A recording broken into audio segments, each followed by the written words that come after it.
Hello guys! So before we start our presentation today, we will introduce ourselves.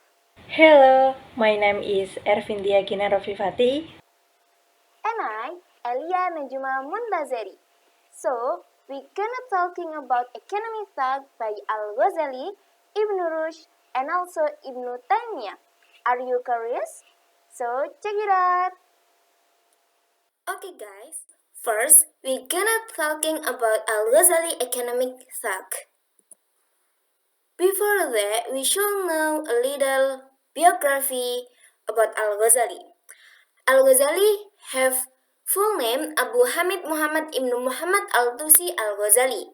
He was born in Tus, a small town in Khurasan, Iran, in 450 Hijriah. Al-Ghazali chose city of Tus as a place to spend his time and energy to spread science until he died on 14 Jumadil Akhir. From a young age, Al-Ghazali was very enthusiastic about science. He first studied Arabic and Fiqh in the city of Tus, then went to the city of Jerjan to learn the basic of Usul Fiqh. After returning to the city of Tus for some time, he went to Naisabur to continue his scientific career. Al-Ghazali studied with Imam al-Haramain Abu al-Ma'ali al-Juwaini. After that, he visited the city of Baghdad, the capital of Daulah Abbasiyah, and met with Vizier Nizam al-Mulk. From him, Al-Ghazali gained great respect and appreciation. Al-Ghazali is very productive person. He write 300 books. Among them are Ihya Ulumuddin, Al-Mundik min Ad-Dalal, Tahafut al-Falasifah, Minhaj al-Abidin, and etc.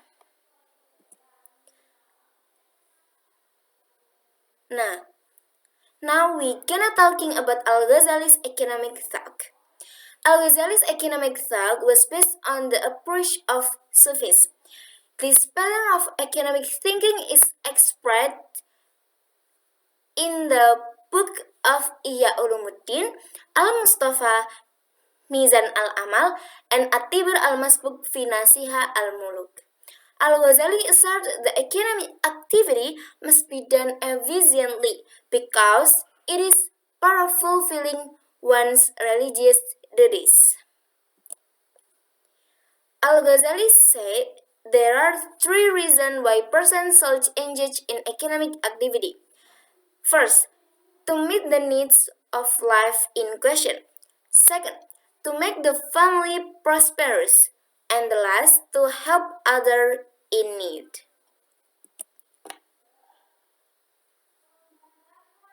Al-Ghazali's economic discussion grouped four types. The first one is voluntary exchange and market evolution, covering demand, supply, price, and profit, and also basic behavioral ethics.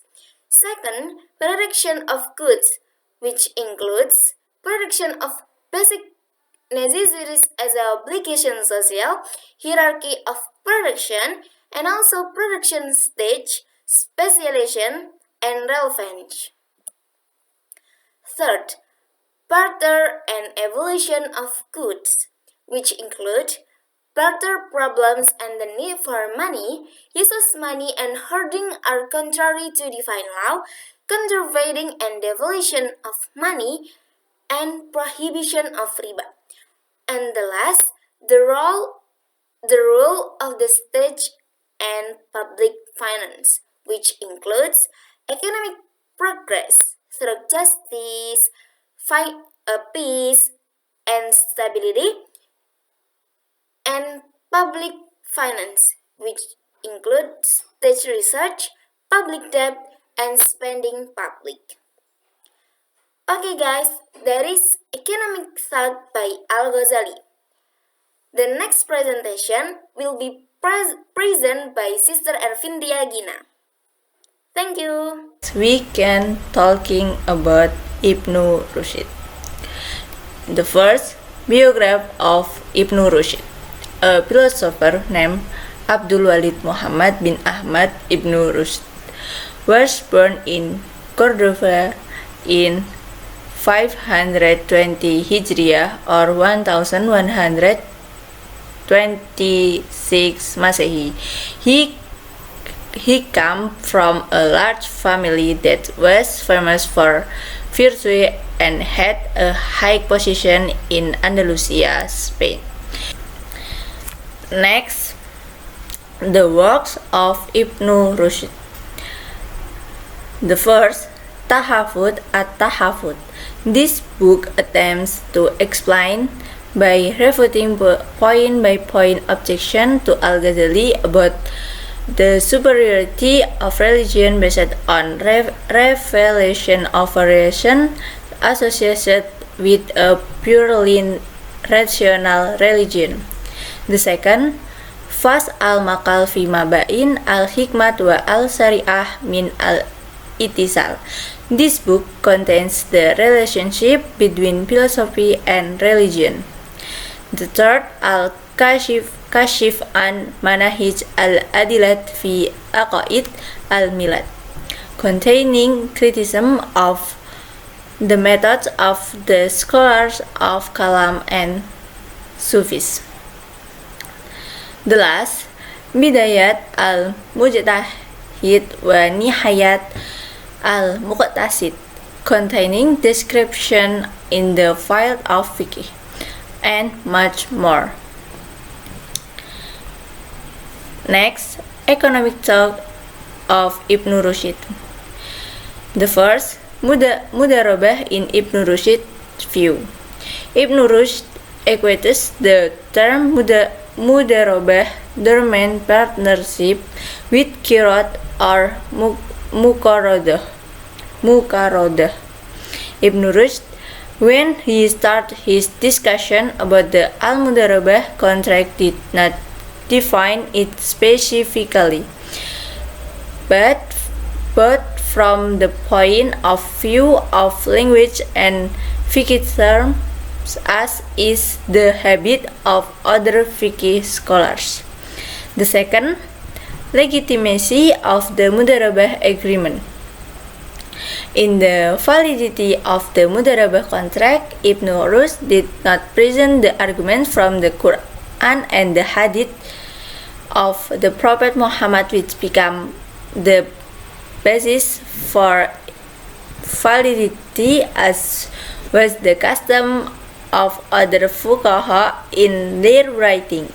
However, it can be understood from his view that the hadith put forward by the scholars do not need to be revealed again because they have been approved and used in general among the fuqaha.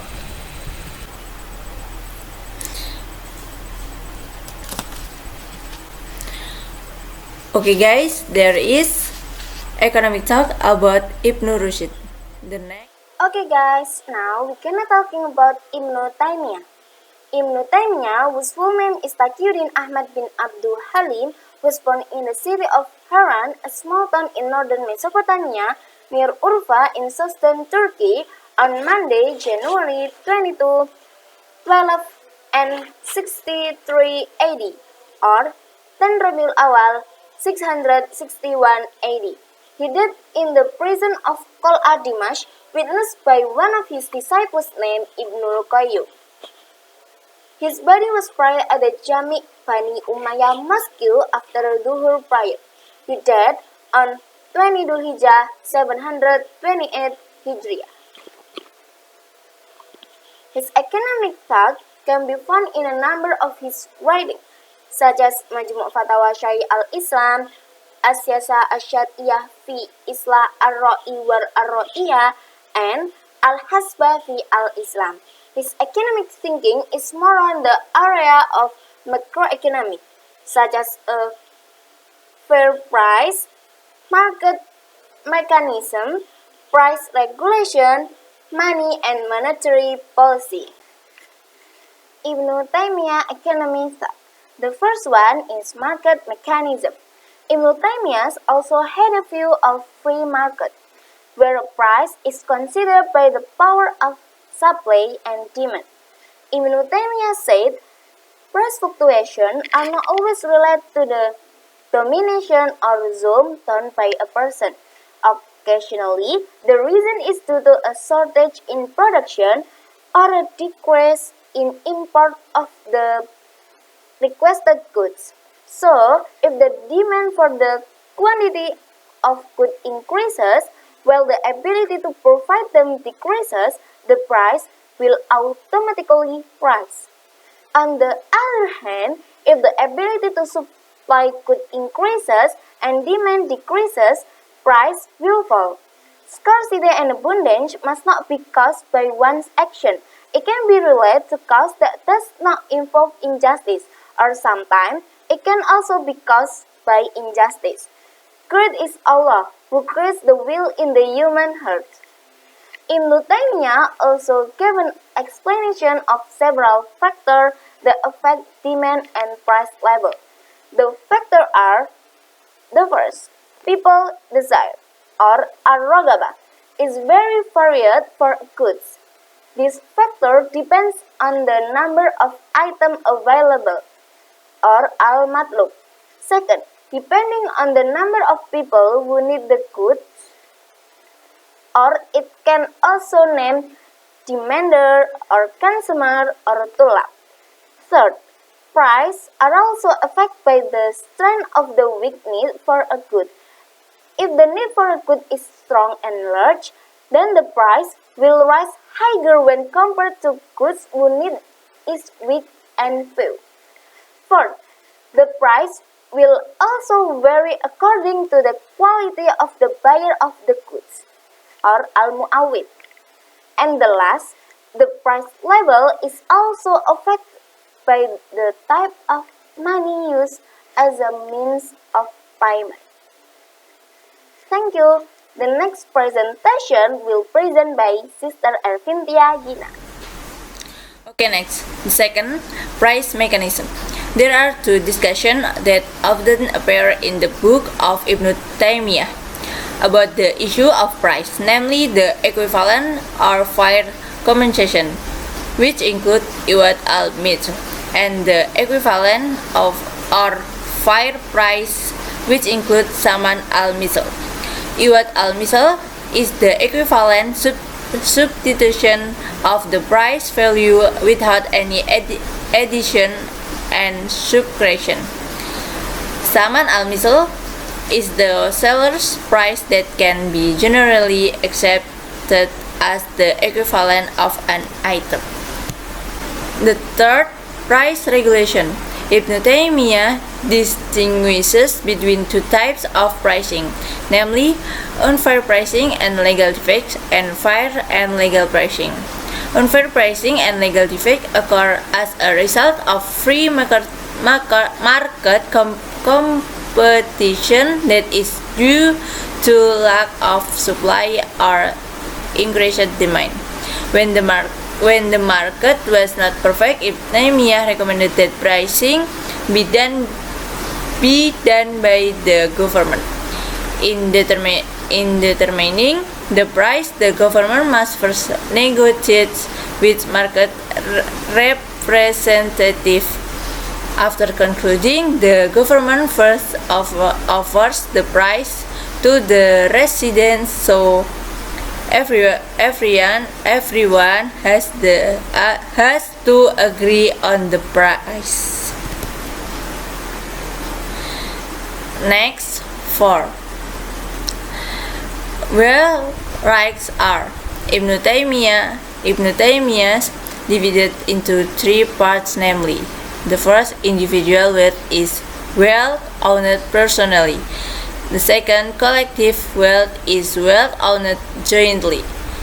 The last, state wealth is wealth that covers all aspects derived from the income of society. There is economic talk about Taimiyah. Okay, enough of the explanation of the material from us. Wassalamualaikum warahmatullahi wabarakatuh. Thank you.